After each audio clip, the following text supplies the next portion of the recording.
Miyerkules po sa inyong lahat. Okay? At syempre, huwag kakalimutan na mag-like, mag-share at mag-subscribe dito sa ating channel. At syempre, i-share at i-like natin yung mga video na ating ina-upload. Diba? Mainit mga kababayan, okay? Napakainit na ng politika ngayon. Malayo pa ang 2028 election pero para na tayong pinapasok ng politika ngayon.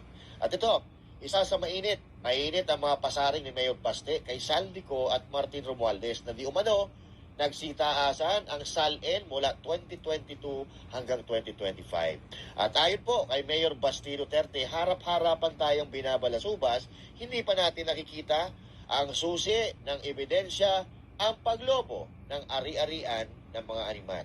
O ito, panoorin natin mga kababayan ang sinasabi ni Mayor Baste Duterte. O ito na. Yung Committee on Appropriations, it's in front of you already.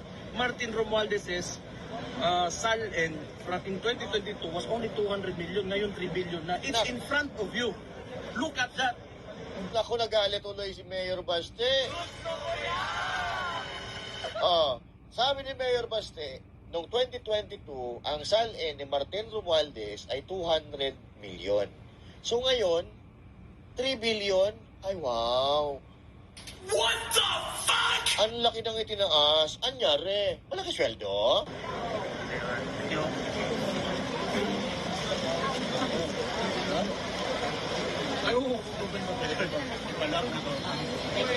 Ginawa na ninyo 200 million ang SALN ni Martin Romualdez, karon 3 billion na.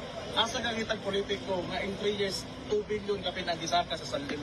God damn. God damn! Tanawan ninyo tanang SALN sa mga politiko aning nasunod.